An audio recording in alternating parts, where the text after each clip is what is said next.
ಕುಮಾರಣ್ಣರು MP ಆಗಿ ಮಂತ್ರಿಯಾಗಿ ಬಂದರೆ ಅವರು ರೈತರದು ಈ ಕಾವೇರಿ ನೀರ ಈಗ ಕಾವೇರಿ ನೀರ ಹೇಳ್ದೆ ಕೇಳದೆ ಬಿಟ್ಟು ತಮಿಳ್ನಾಡಿಗೆ ಏನು ಇವತ್ತು ರೈತರದು ಬೆಳೆ ಒಣಗೆ ತೆಂಗಿನ ಮರ ಒಣಗೋಯ್ತಾವೆ, ಅಡಿಕೆ ಗಿಡ ಒಣಗೋಯ್ತವೆ, ಹೆಂಗೆ ಒಣಗೋಯ್ತಾ ಇದ್ದಾರೋ ಅವರು ಯಾವ ಥರ ಮಾಜಿ ಪ್ರಧಾನಿ ಮಗ ಅವರು ದೇವೇಗೌಡರು ಈ ದೇಶದ ಕಣ್ಮಣಿ ಏನು ಕಾವೇರಿ ಬಗ್ಗೆ ಈ ನೀರಿನ ತಜ್ಞರು ಅವರು ಜಾಸ್ತಿ ತಿಳ್ಕೊಂಡಿರ್ತಕ್ಕಂಥವ್ರು ಅವರ ಪುತ್ರನೂ ಅವ್ರ ತಾವು ಸಲಹೆಯನ್ನು ತಗೊಂಡು ನೀರನ್ನು ಹೆಂಗೆ ಬಳಕೆ ಮಾಡಬೇಕು, ಮಂಡ್ಯ ಜಿಲ್ಲೆ, ಮೈಸೂರು ಜಿಲ್ಲೆ, ಬೆಂಗಳೂರಿಗೆ ಕುಡಿಯೋ ನೀರನ್ನು ಯಾವ ಥರ ಕಂಟ್ರೋಲ್ ಮಾಡಬೇಕು ಕಾವೇರಿ ನೀರನ್ನು ಅಂತ ಅವ್ರಿಗೆ ಅನುಭವ ಐತೆ.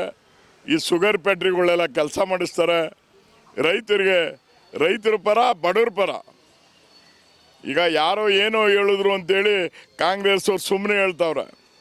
ಅವರು ಹೆಣ್ಣು ಮಕ್ಕಳ ಬಗ್ಗೆ ಇಳಿದ್ರೆ ಅಕ್ಕ ಅವ್ವ ಅಂತ ಯಾರೇ ನಿಲ್ಲಿಸಿ ಹೋಯ್ತಾ ಇದ್ರೆ ಅವ್ರನ್ನ ಪ್ರೀತಿ ವಿಶ್ವಾಸದಿಂದ ನೋಡುವಂಥವ್ರು. ಒಬ್ಬರು ಅವರು ಮುಖ್ಯಮಂತ್ರಿ ಆದಾಗ ರೋಡಲ್ಲಿ ನಿಲ್ಲಿಸಿದ್ರೆ ನಾನು ಮುಖ್ಯಮಂತ್ರಿ, ನಾನು ಅಂತ ದುರಾಂಕಾರ ಇಳಿದು ಆ ಮುಖ್ಯಮಂತ್ರಿನೂ ಕಾಣದೇನೆ ಅವ್ರನ್ನ ಮಾತಾಡಿ ಅವ್ರ ಕಷ್ಟ ಸುಖ ಕೇಳಿ ಹೋಯ್ತಾ ಇರ್ತಕ್ಕಂಥ ಅವ್ರ ಕಷ್ಟಕ್ಕೆ ಭಾಗಿಯಾಗುವಂಥ ಮಾಜಿ ಮುಖ್ಯಮಂತ್ರಿ ಮಗ ಕುಮಾರಸ್ವಾಮಿ ಅವರು ಈ ಮಂಡ್ಯ ಜಿಲ್ಲೆ ಗೆಲ್ಲಬೇಕು, ಬಹುಮತ ತಗೊಂಡು ಅವ್ರು ಮಂತ್ರಿ ಆಗಬೇಕು, ರೈತರು ಬಡವ್ರ ಕೆಲಸ ಎಲ್ಲ ಮಾಡಬೇಕು ಅಂತೇಳಿ ನಾವು ಭಗವಂತನಲ್ಲಿ ಕೇಳ್ಕೊತಾ ಇದ್ದೀವಿ, ಗೆಲ್ಲಿ ಅಂತ.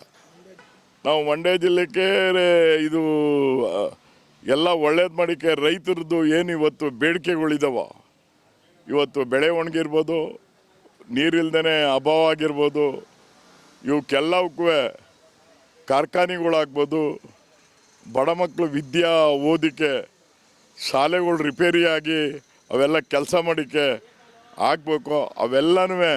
ಆಮೇಲೆ ಏನು ಆಸ್ಪತ್ರೆಗಳಿಗೆ ಏನು ಈ ಉದ್ಯಮಿಗಳು ಆಸ್ಪತ್ರೆ ಕಟ್ಟಿರತ್ತೋ, ಬಡಬಗ್ಗರು ಆಸ್ಪತ್ರೆಗೆ ದುಡ್ಡು ಕೊಟ್ಟು ಮಾಡೋಕ್ಕಾಗೋದಿಲ್ಲ, ಅದೆಲ್ಲ ಇಂಪ್ರೂವ್ಮೆಂಟ್ ಮಾಡೋಕ್ಕೆ ಕುಮಾರಣ್ಣ ಬಂದೇ ಬರಬೇಕು.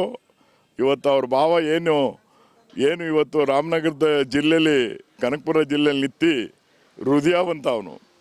ಆ ಹೃದಯವನ್ನು ಒಳ್ಳೆಯದಾಗಿ ಆ ಹೃದಯಕ್ಕೆ ಸೇರಿಸಿ ಅವ್ರು ಹೃದಯ ಮಾಡ್ತಾಯಿದ್ದಾರೋ ಹಂಗೆ ಕುಮಾರಣ್ಣನು ಈ ಜಿಲ್ಲೆಯಲ್ಲಿ ಮಾಡ್ತಾರೆ. ಅವ್ರು ಗೆಲ್ಸ್ಕೊಡೋಕ್ಕೆ ಜನಕ್ಕೆ ಕೈ ಮುಗ್ದು ದಯಮಾಡಿ ನಾನು ಮಾಜಿ JDSನ ಅಧ್ಯಕ್ಷ ಆಗಿ ಅವ್ರಿಗೆ ಜನಗಳಿಗೆಲ್ಲರಿಗೂ ಕೈ ಮುಗ್ದು ಕುಮಾರಣ್ಣನು ಮತ ಕೊಡಿ. ಏನು ಕುಮಾರಣ್ಣ ಹೃದಯವಂತ, ಇವತ್ತು ದುಡ್ಡು ನಿಮ್ಮ ಹಿಂದೆ ಬರೋದಿಲ್ಲ, ಅದು ಯತ್ನೆ ಮಾಡಿ ನಾವು ಯಾವುದೇ ಕಾಂಗ್ರೆಸ್ ಪಕ್ಷದವರು ಏನೇ ಹೇಳಿದ್ರು ಕುಮಾರಣ್ಣನ ಗೆಲ್ಲಿಸ್ತಾರೆ. ನಮ್ಮ ಜನಗಳು, ನಮ್ಮ ಕಾರ್ಯಕರ್ತರು, ನಮ್ಮ ಮತದಾರರು ಅಂತ ನಾನು ಕೇಳ್ಕೊತಾ ಇದ್ದೀನಿ.